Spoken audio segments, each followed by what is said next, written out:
আমরা বললাম আজকে চলে এসেছি মসলন্দপুর চারঘাট। তো এর ভেতরে একটা দরগা মন্দির আছে, সেখানে গেছি, দেখিয়েছি। দরগা থেকে বেশ কিছুটা গাড়িতে চলে আসলাম, আমরা নিজেদের গাড়ি নিয়ে এসেছি। তো গাড়িতে এসে টিপির ঘাট, এটা আপনারা সার্চ করে দেখবেন, টিপির ঘাট বলে। খুব সুন্দর, দুপাশে একদম ওখানে একটা সাঁকো আছে, দেখাবো। তো এখানে নৌকা ভীষণ ভালো লাগছে, যমুনা নদীর সুন্দর শোভা, তো ভীষণ ভালো লাগছে। ওই যে দেখা যাচ্ছে ওখানটা হচ্ছে গিয়ে একটা সাঁকো আছে বাঁশের, তো ওটাও দেখাবো। ভীষণ ভালো লাগছে টিপির ঘাট, একটা নিত্য নতুন জায়গা।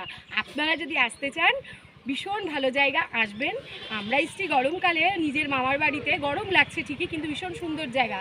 তবে আপনারা গরমকালেও আসতে পারেন, সব থেকে ভালো শীতকালে, ঠান্ডার সময় আসলে ভীষণ ভালো উপভোগ করবেন। দারুণ সুন্দর জায়গা টিপির ঘাট, খুব সুন্দর, আমার ভীষণ ভালো লাগছে, আমি এনজয় করছি। তো এই দেখেন, যা আমাদের ওখানে দেখা যায় না, কচুরিপানা, আপনাকে দেখাচ্ছি।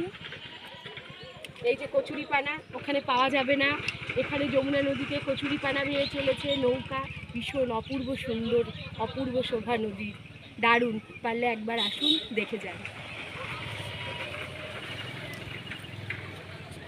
যা ইচ্ছা তোল, তুই আমার এই ছবি তোলো, আমার এটা তোলো, আমি এইটাতে যাই।